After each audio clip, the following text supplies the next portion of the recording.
What's up guys, welcome back to another episode of Shonen Showdown. Today we are doing another build your team. It's been a very long time since we did it, so let's get right into it. Build your team with $15. Now I did not make this chart, y'all, so you already know what we have to do. We have to find the steals on this chart. Right now this chart is looking pretty insane. We have Aizen, Madara, Boros, and even a Dante to fill out the $5 bracket, but let's look at the steals first. I'm not gonna lie, the $1 bracket this time around is not looking too exciting for me because I know what's going on in the $5 and $4 bracket. I mean, we love Levi, we love Mikey, but look at who is in the $5 and $4 brackets. It's pretty much a done deal. Let me move up to the $2 bracket. Let's see what's going on. This one is tough because there's two people I'm looking at already. Now, Hunter x Hunter fans, I mean, no disrespect, but I do not need Crollo in this situation. Crollo is elite and he has the ability to literally copy Nen abilities. I don't think that's the main threat I need to worry about. Because I need to build a team that's going to be fighting the rest of the chart. When you're looking at Chairman Netro sitting above him, you're seeing a Prime All Might and all of these things. I see Luck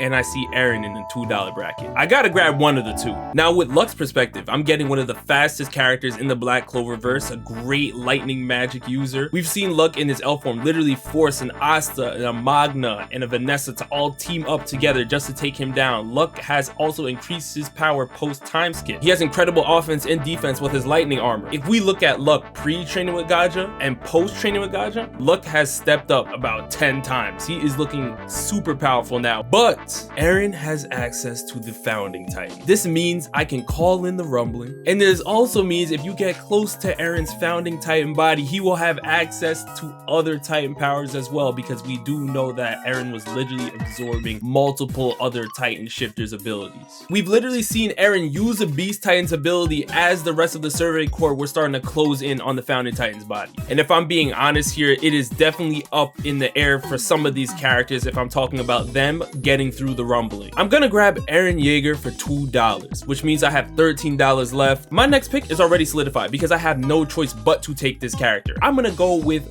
Gojo for $4. Now I know some of you guys may be asking, why'd you take Gojo? Well, listen, the domain expansion is one of the greatest abilities when I'm talking about defending my team. But we look back at the chart, I do see the $4 bracket has Mob for Mob Psycho. Now this worries me because if we take Mob in unknown percent form, there's no telling what he can pull off. I mean, we've literally seen him destroy a parallel dimension in his fight against Mogami. There's so many things that Mob has access to. He's a great Esper, but if there's one thing we know about Mob in that form, even though it's his most powerful form, he lacks control of it. There's no way I can pick up Mob in that mode and assume that everybody else on my team is going to be safe. But if I pick up a Gojo and I use a domain expansion and Mob is in that, because Mob doesn't have great control of the abilities anyway, I do believe Gojo would be able to come out on top. With that Gojo pick, I am left with $9. Now I have to lock in a $5 pick here, and there's obviously a lot of questions on who I should take. First thing, I'm gonna get rid of the low tier in the $5 bracket. Dante gotta go. That's no disrespect to one of the great members of the Dark Triad. We do know that he was able to box against a Yami and an Asta at the same time. That was great, that was nice. But then again, Asta is on this chart. That means there's another arcane magic user that's gonna be competing with a Dante. Plus, if we're looking at the rest of the people in the $5 bracket, I do think that Dante would struggle against the rest of them. I truly don't see the point in picking a magic type user when Asta's on the board. It just doesn't make sense to me. Now we have Aizen,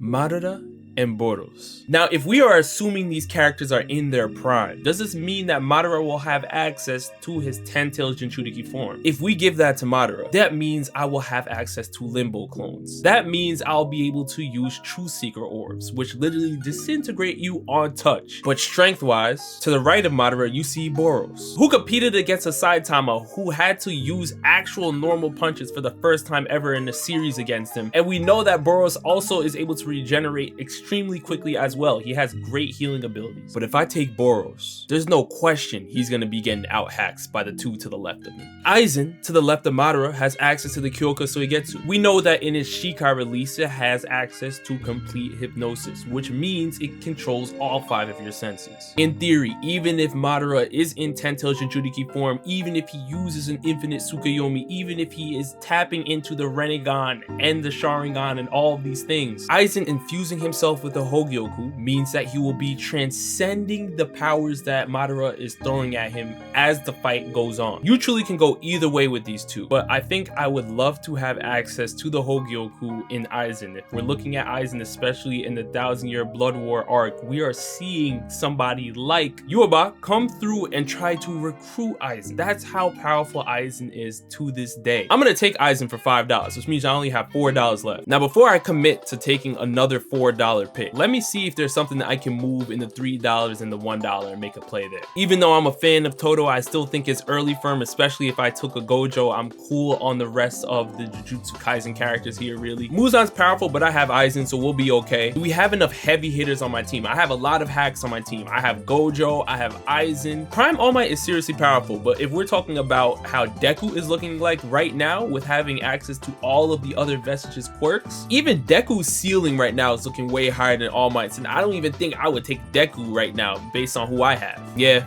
I'm gonna have to stay in the $4, y'all, which means I either have to take Mob, Luffy, or Asta. This one is tough. In terms of speed, I think you would have to give it to an Asta, but there is a case where Luffy would be able to compete with Asta because he does have access to Future Sight Observation Haki. As we've seen in Luffy's fight against Kaido, Kaido was using Future Sight Observation Haki, and Luffy was using his own Future Sight to help counter that, so they were able to keep up with each other in battle. As far as we know, Asta does not have the ability to see in the future, but what Asta does have is he has Ki, and he also has Demon Mana Skin. With Ki, Asta will be able to predict attacks and also will be able to sense opponents within the area. And yes, this does include invisible opponents. Now, it may be a stretch to say that Asta would be able to react to Madara's Limbo clones, because we do know that the Limbo clones are acting in a separate dimension, but he may be able to sense it. Luffy also has access to Observation Haki, but as we've seen in the Wano arc, his sensory side of Observation Haki is kind of lacking in comparison to other characters. Now, as we've seen in the movie One Piece film Red, characters were able to use Observation Haki to predict attacks and communicate through dimension. We don't know if that ability is going to be canon to the series, so I'm not going to count it for the situation. Mob, on the other hand, is not really known for any type of sensory techniques or anything like that, but he does have incredible telekinesis. I think for right now, I'm going to eliminate Mob because Mob really can't control his powers once he's at the strongest form he could possibly be at. This really comes down to Luffy or Asta, and not really which one's stronger, but which one will work better with my team. I think both are great picks depending on the situation, but for me personally,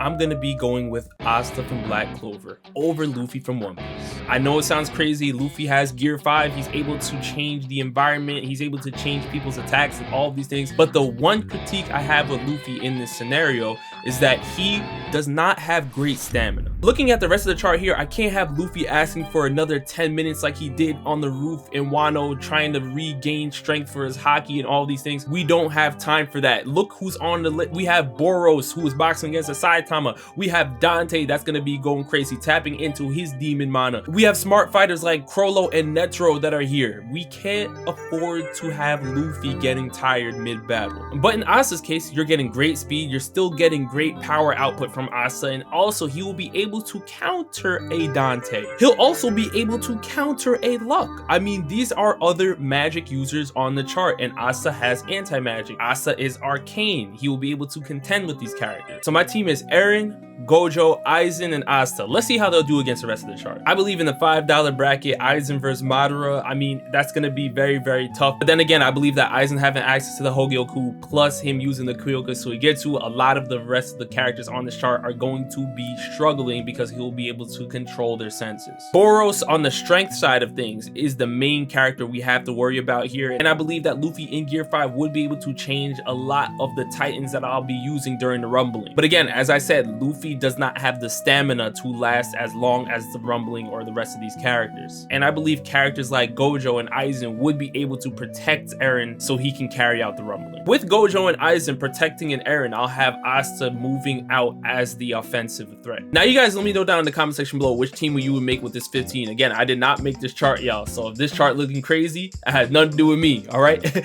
And we definitely have more videos on the way. Just stay tuned. Thank you guys so much for watching, and with that, I'll see you guys next time. Peace.